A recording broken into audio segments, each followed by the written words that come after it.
Bienvenue à l'Instant Clé des Familles, votre rendez-vous mensuel avec la Clé des Familles. Eh bien, le titre de notre émission du jour, c'est « On dirait que ». On va vous parler de l'importance du jeu du faire semblant. Parce qu'en fait, le jeu, chez l'enfant, c'est un sujet qui concerne tous les parents, qui ont des enfants, bien sûr. Et plus particulièrement, on va vous parler des jeux d'imitation et des jeux symboliques. Alors, pourquoi est-ce qu'on a choisi ce thème, Régine? Dis-nous un peu. Parce que ce thème est important dans nos choix d'activités ou d'objets que l'on met à disposition des enfants dans toutes les activités que nous leur proposons, que ce soit les activités motrices, les activités littéraires ou les activités créatives. On donne la possibilité, dès le tout petit, là, dès 3 mois, dès 6 mois, de faire comme si, et si on dirait que. Et c'est ainsi que nous avons décidé ce thème aujourd'hui parce que, en effet, ça nous demande à nous, en tant qu'animateurs, une certaine réflexion pour donner la place à ces jeux qui, peut-être dans une crèche, c'est une activité naturelle et surtout, on sait que c'est l'importance, mais peut-être qu'au niveau de la famille, ça n'a pas cette importance-là. Et donc, nous, on essaye simplement de sensibiliser les parents à cette activité qui semble un petit peu bébête peut-être, quand l'enfant dit « je suis un pompier, je suis un docteur, je suis un vétérinaire ». Le parent peut se dire il a encore le temps d'y réfléchir. Ben non, c'est tout petit que ça commence. Alors on commence peut-être par donner quelques définitions entre la différence entre un jeu d'imitation et un jeu symbolique. Qu'est-ce que par exemple un jeu d'imitation? Alors, le jeu d'imitation, c'est quand l'enfant reproduit ce qu'il voit au quotidien. D'où l'importance de lui donner, de lui montrer plein de choses. Par exemple, faire semblant de téléphoner. Sans avoir une grande idée de la technologie, ils savent déjà mettre le téléphone à leur oreille. De passer l'aspirateur, de donner à manger à une poupée. Il est observateur, cet enfant, et il observe tout ce que l'adulte fait. Et après, il essaie de faire pareil, avec ses possibilités. Il est dans l'imitation. On peut dire que c'est une manière d'entrer dans le monde des grands, de montrer qu'ils intègrent leurs gestes et leurs habitudes. Oui, et surtout c'est quelque chose de sérieux. On ne doit pas se moquer d'eux quand ils passent l'aspirateur, parce que pour eux c'est un vrai travail. Pour eux ils voient sa maman passer l'aspirateur, on ne se moque pas d'elle. On voit un petit qui passe l'aspirateur, on dit « Ah, il fait comme sa maman ». Oui, il fait comme sa maman, mais il intègre tous les gestes que l'adulte lui montre. Et donc, c'est un acte sérieux, il faut le prendre au sérieux. Alors, jusqu'à quel âge font-ils des jeux d'imitation, à peu près? Jusqu'à 18 mois, 2 ans, ils imitent. Après, ils commencent à entrer dans le jeu symbolique. Alors, justement, les jeux symboliques, c'est pas la même chose. Alors, le jeu symbolique apparaît après le jeu d'imitation, parce qu'il faut que l'enfant ait la notion de l'objet qui est là et qui sera là tout le temps.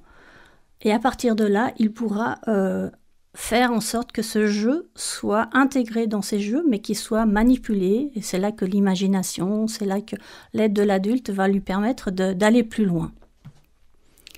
Il transforme en fin de compte l'objet en quelque chose. Par exemple, il va prendre une cuillère et il va dire « c'est une baguette magique ». Alors qu'il sait très bien que la cuillère, c'est fait pour manger. Mais il va le prendre, ça s'appelle un objet détourné.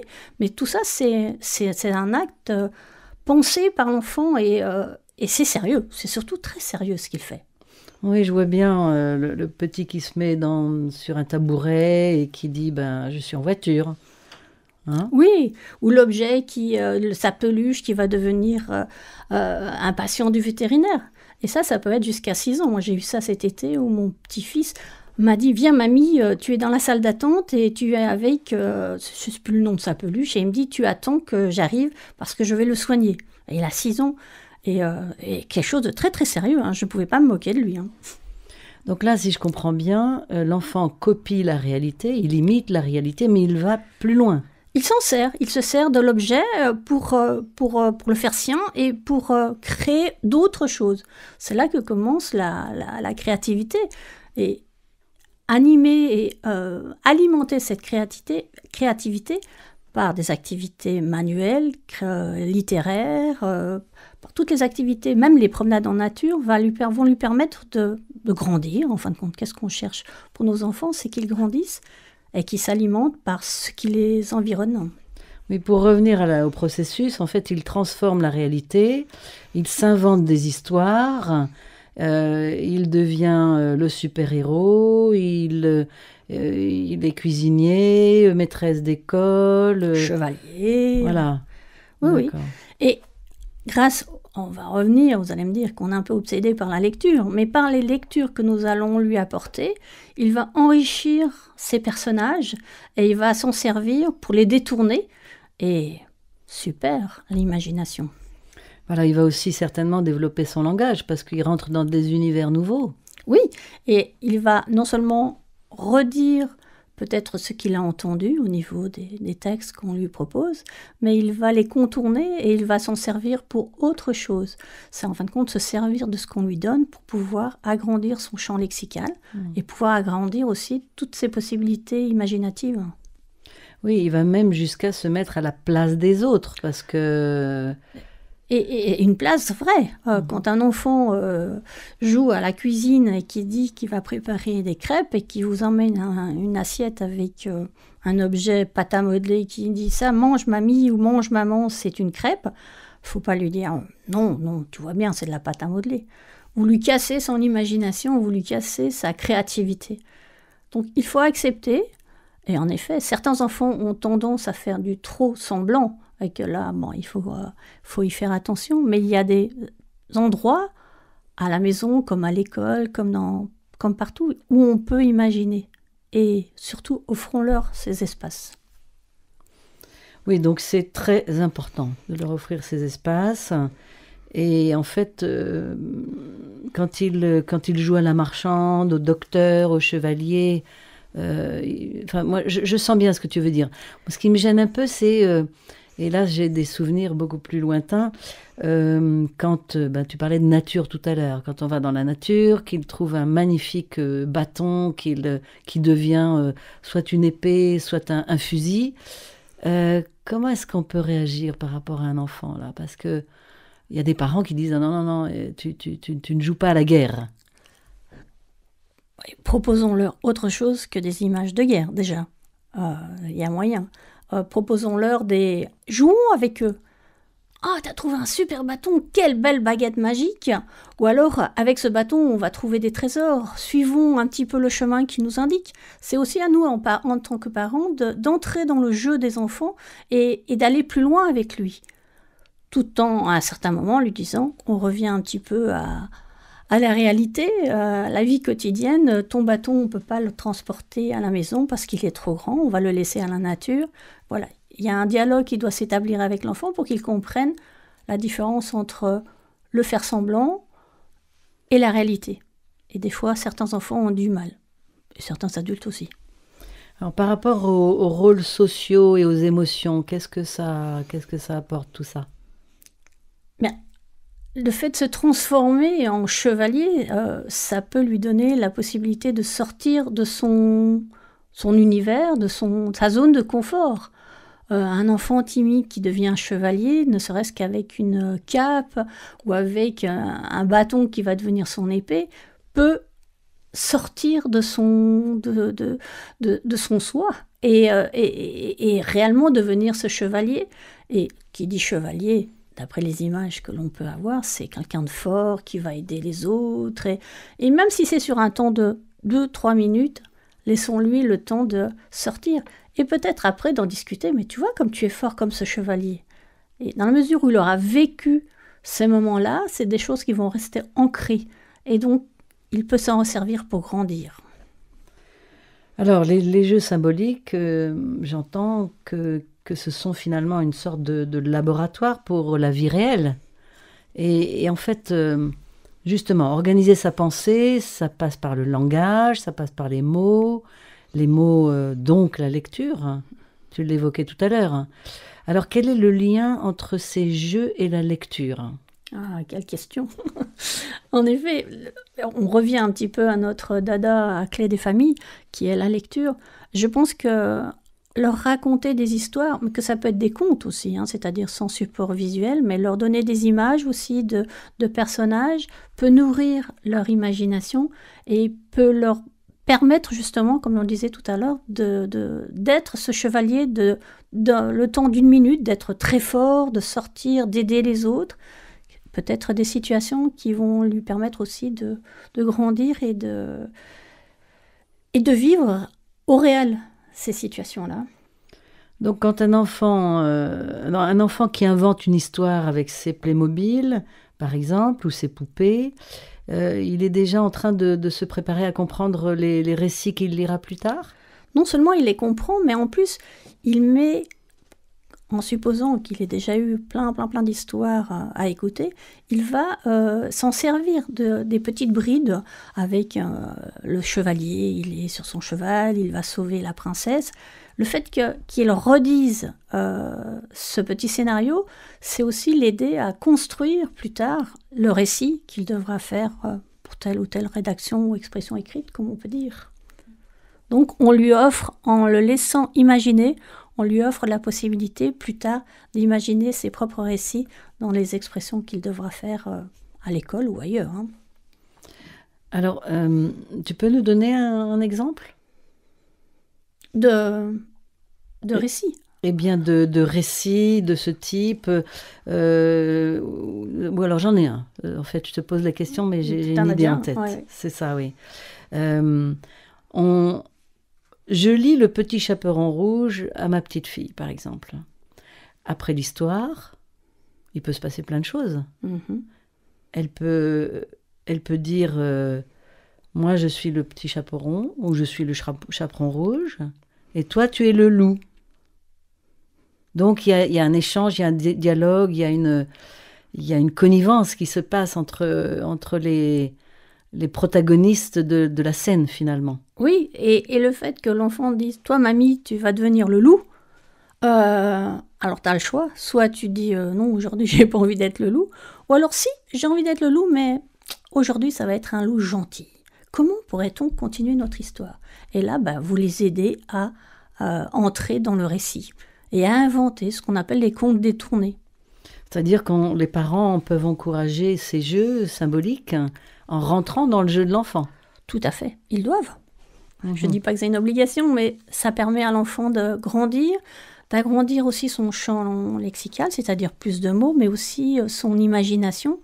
Et c'est des éléments que nous leur offrons pour pouvoir plus tard peut-être être des écrivains. Moi, si je comprends bien, il y a finalement pas besoin de leur acheter de jouets. Non, surtout pas. Alors, évidemment, il y a toute une kyrielle de... Je dis pas qu'il ne faille pas leur en acheter. Attention, nous allons avoir les... Ne me fais pas dire ce que je n'ai pas dit. Non, vous pouvez leur offrir une dinette, vous pouvez leur offrir un aspirateur, vous pouvez leur offrir une panoplie de Zorro ou de chevalier, mais vous pouvez aussi utiliser un carton, la chaise de la maison. Il y a un très très bel album qui s'appelle La chaise bleue, qui est génial. C'est deux personnages qui découvrent une chaise dans un désert. Et à partir de là, l'imagination est débordante.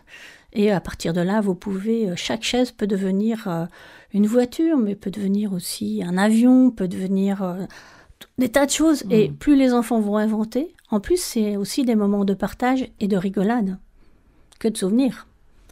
Bon, alors, un petit message final ? Pour résumer, les jeux d'imitation et symbolique, c'est surtout pas un temps perdu. Il est important, mais n'allez pas dire aujourd'hui, tiens, je vais me faire un jeu symbolique. Non, laissez les enfants découvrir leur environnement et laissez-les imaginer. Vous pouvez nourrir en posant des questions, en inventant aussi des choses, en jouant avec eux.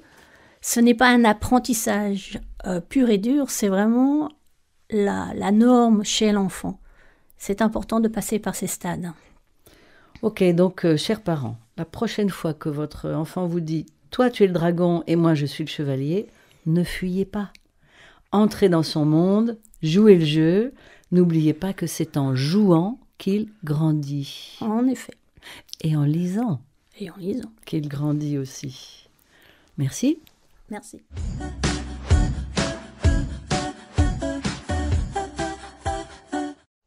Alors, sans transition, les coup de cœur des passeurs de rêves. Vous savez, les passeurs de rêves, c'est le comité de lecture de l'association. Et une fois de plus, ils ont sélectionné pour vous, et rien que pour vous, 4 albums. 4 albums dont nous allons vous parler rapidement. Tu commences, Régine ? Oui, je vais commencer. Il n'y a pas longtemps qu'il est arrivé dans ma chambre. Ah oui. Ces livres arrivent par la poste. C'est toujours des cadeaux. Et celui-ci s'appelle « Artiste ». Un mot que j'aime beaucoup. Non pas que je sois artiste, malheureusement, j'ai l'impression que je ne suis pas très très douée. Mais en lisant les albums, je fais comme les enfants. Je transfère et je m'imagine artiste. Ce livre est écrit par Virginie Morgan et Laetitia Lemoine comme illustratrice aux éditions Dada, une édition spécialisée dans tout ce qui est art. Et celui-ci est consacré pour les enfants de 3 ans. Et sur chaque double page, vous avez, en premier, vous avez la possibilité de découvrir tous les objets qui appartiennent à l'artiste. Et nous allons voir dans ces artistes-là des sculpteurs, des architectes, des cinéastes, des couturiers, des street art, je ne sais pas comment on dit d'ailleurs, des calligraphes, des designers, des photographes et même des illustrateurs. Et donc, pour chaque métier, il y a une double page qui propose de découvrir tous les instruments de ces artistes. Et en ouvrant la page, vous avez d'un côté l'artiste avec ses réalisations et à côté, peut-être on pourrait revenir à notre thématique, le faire semblant, c'est-à-dire une œuvre que l'enfant a réalisée avec les objets de sculpteur, avec les objets du cinéaste. C'est un magnifique album illustré d'une façon super agréable. On a tous envie de le découvrir. C'est un album joyeux, sensible, inspirant et qui vous rappelle l'enfance est sans doute le plus bel atelier de création. Alors moi j'en ai un autre, ça s'appelle Service Premium. C'est un petit album cartonné, donc format un petit album, il fait 15-15 je crois, qui a été écrit et illustré par Antonin Louchard, publié à Seuil Jeunesse. Il date, il est très récent parce qu'il est sorti en août 25. Voilà. Alors, la thématique, c'est comment réagir par rapport à une urgence. C'est une petite histoire très marrante qui montre que tout vient à point, à qui sait attendre. Ça vous rappelle quelque chose, cette citation ? Rabelais. Alors, l'histoire est la suivante, c'est rapidos. Dans la file d'attente, l'attente est interminable, mais on ne sait pas pourquoi, on ne sait pas. On n'entend que râlerie, mécontentement parmi les volatiles à 2 pattes, parce qu'il s'agit d'une file d'attente composée de volatiles à 4 pattes. Une mouette, un canard, une oie, une poule et même un perroquet qui répète systématiquement toutes les fins de phrases. Bon, c'est son rôle. Et alors, ils s'impatientent tous. Survient alors Jean-Claude, un poussin à casquette et à sac à dos, très marrant, qui tente de se frayer un passage en criant « Service Premium » dans un porte-voix. Mais rien n'y fait. Chacun va de ses arguments pour ne pas se laisser doubler. Le lecteur ne sait toujours pas de quelle urgence il s'agit. Ben non, on ne sait pas. Ni pourquoi les animaux font la queue, ni ce que cache ce service premium. Jusqu'à ce que une, puis 2, puis une nuée de mouches viennent importuner les patients et que la poule à lunettes et à bonnet, une vieille poule à lunettes et à bonnet, demande au livreur ce que contient ce colis si urgent. Après un suspense quasi insoutenable, son contenu est révélé. Je vous laisse découvrir lequel. Alors, beaucoup d'humour, vous avez compris, dans ce joli album, pour traiter le sujet de la patience, qualité un peu difficile parfois à acquérir par nos chérubins. Des illustrations fortes, sobres, joyeuses, et en fait on se laisse emporter par ce petit train de personnages aux commentaires surprenants de réalisme. Je rajouterais que si vous avez aimé Service Premium, Antonin Louchard est un auteur-illustrateur à découvrir sans modération. Ok.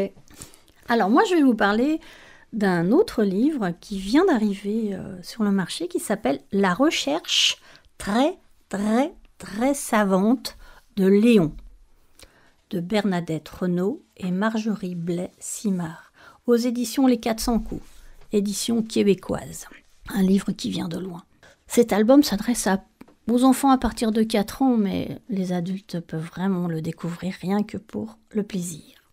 Léon, le personnage principal, c'est un petit garçon plein de curiosité, un petit garçon comme on aime bien. Et dans cet album, on va découvrir avec avidité les réponses et des découvertes avec lui. Tout commence par cette araignée qu'il était prêt à écraser, et puis il s'est arrêté en disant « En fait, toi, dis-moi l'araignée, quel âge as-tu » À partir de Léa, Léon se lance dans une véritable enquête. Armé de son carnet, il note tout, ce qu'il apprend sur les insectes qui l'entourent. Sa maman, touchée par cette nouvelle passion, lui offre un scrapbook, un carnet en québécois. C'est le début d'une grande aventure. Léon va y consigner chacune de ses découvertes. Après les insectes, c'est les animaux. Après les animaux, c'est les arbres. À leur poser des questions. Et toi, quel âge as-tu ? Il pensait avoir tout fait en une semaine. Et son grand-père arrive et lui dit « J'ai quelque chose à t'apprendre encore. Viens avec moi. » Et bouleversé, Léon se plonge dans cette nouvelle recherche. Il pense avoir fait le tour. Mais non. Tu sais, dit le grand-père, il existe quelque chose encore plus ancien que les insectes, les animaux, les arbres. Léon est très intrigué. Il s'installe avec lui sur une chaise longue et il attend la nuit avec son grand-père. Et là, son grand-père lui montre les étoiles et lui dit que ces étoiles ont des millions d'années. Léon est stupéfait, ébloui, émerveillé. Il comprend ce soir-là que la curiosité ne s'éteint jamais, qu'il y a toujours plus à apprendre, plus à admirer, et surtout que l'univers est encore plus vaste que toutes ces questions. Un album à conseiller aux petits, aux moyens et aux grands. Moi, j'ai adoré. Eh bien, notre dernier album du jour, là, il s'intitule « Où cours-tu, petite plume ?» C'est de Didier Jean et Zad, comme illustrateur. C'est paru aux éditions Utopiques en mars 25. Et c'est un conte philosophique à conseiller à partir de 3 ans. En fait, c'est une jolie histoire, la jolie histoire d'un poussin, un poussin malin, qui est épris de liberté et impatient de découvrir le monde. Alors, il s'appelle Anicet. Anicet, c'est le plus malin des poussins de la basse-cour. Il s'en échappe pour aller vivre des aventures qui le feront grandir et le ramèneront chez lui, mais pas pour longtemps toutefois. Au cours de son escapade, Anicet se lie d'amitié avec l'ours Sacha, qui le baptise Petite Plume, et qui lui fait découvrir les autres animaux de la forêt, hormis bien sûr le renard. C'est un poussin, hein, souvenez-vous, Anicet. Au bénéfice du fait que ce dernier a horreur des limaces, le renard, il a horreur des limaces, Petite Plume éconduit le renard qui s'apprêtait à le croquer. Voilà, il est très malin. Alors le jeune lecteur sera transporté par cette histoire à rebondissement, j'en suis certaine. Les illustrations sont dynamiques, joyeuses et en harmonie avec l'histoire. Et en bonus, eh bien, il y a un CD audio glissé dans la 3e de couverture et un QR code qui mène au lien web qui permet d'autres voies d'accès à l'histoire. Sympa, non ? Oui. Bon. Ben voilà, notre petite sélection du jour. Selon notre bonne habitude, nous allons passer à la 3e et dernière partie de notre magazine, à savoir l'agenda des semaines à venir. En l'occurrence, à cheval sur octobre et novembre, avec entre deux les vacances scolaires. Donc samedi 11 octobre de 10 à 12, eh bien ça sera à Chauvet, à la salle de l'Éclair, la clé des louveteaux, qui aura pour thème cette fois-ci, Régine, la motricité libre et la lecture. Thème assez récurrent dans cet atelier. Voilà, donc samedi 11 octobre. Ensuite, lundi 13 octobre, de 10 à 12, au centre Montval, comme tous les lundis, hors vacances scolaires, c'est la clé des bambins, Donc là aussi, beaucoup de motricité pour les petits jusqu'à 3 ans. Et en fait, ils vont pratiquer... qu'est-ce qu'ils vont pratiquer ? Les espaces que l'on met en place, du jeu, du faire semblant. Exactement. Ça vous rappelle quelque chose ? Mardi 14 octobre. Alors, mardi 14 octobre, il va y avoir un atelier danse. C'est un nouvel atelier. Retenez bien, ça sera un mardi sur 2. Donc, la première séance, ça sera mardi 14 octobre. Ça fait partie de la clé du bien-être. Ça sera au centre Montval de Pornic et ça s'adresse aux enfants de 15 mois à 3 ans. Voilà, c'est une nouvelle activité organisée par les parents qui sont membres de notre association. Donc n'hésitez pas, inscrivez-vous par mail, par téléphone. Vous êtes les bienvenus et c'est juste la cotisation annuelle. Plus une petite participation pour le café. Participation, voilà. Mais on vous dira tout et ça ne monte pas bien haut. Mardi 15 octobre, de 10 à 12, à Chauvet, salle Kilala. Pardon, mercredi, c'est mercredi. Mercredi, comme tous les mercredis, hors vacances scolaires. Mercredi 15 octobre, Chauvet, salle Kilala, de 10 à 12, la clé des possibles.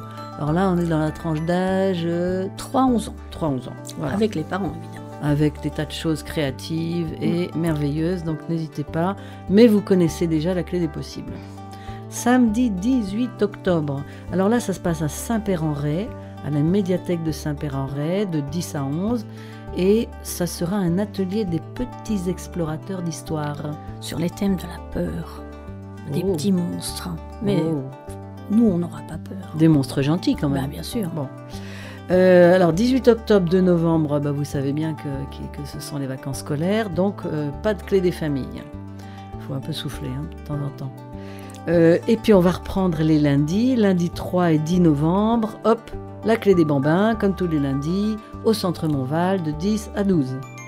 Le mercredi 5 novembre, mercredi 5 novembre, ce sera à la médiathèque de Pornic, et c'est la petite clé qui lit, de 10h30 à 11h30. N'hésitez pas là aussi, d'ailleurs c'est gratuit. C'est offert par la médiathèque. Voilà, c'est encore mieux. Donc, et ce sont toujours les passeurs de rêves, nos lectrices des passeurs de rêves, qui lisent de merveilleuses histoires. Voilà, mercredi 5 et 12 novembre, de 10 à 12, de nouveau la clé des possibles à Chauvet, salle Kilala. Et on va terminer Non, on va pas terminer. Oui, c'est ça, le dernier événement que nous vous annonçons. Samedi 8 novembre, de 10 à 12, de nouveau à Saint-Père-en-Retz, dans le cadre du mois des tout-petits, de nouveau un joli atelier des petits explorateurs d'histoire. Voilà. Toutes ces informations, vous pouvez les retrouver évidemment sur notre site clédesfamilles.org, dans l'agenda et aussi dans les différents onglets qui vous présentent les ateliers. Le site devient très étoffé et n'hésitez pas à y aller dans clédesfamilles.org. Facile. Vous retrouverez tous les livres que nous avons cités. Eh bien, notre prochain rendez-vous, ça sera mercredi 12 novembre à 18h sur, bien sûr, Jade FM 99.7. À bientôt. Au revoir Florence. Au revoir Régine. Au revoir Valérie. À bientôt et merci à tous.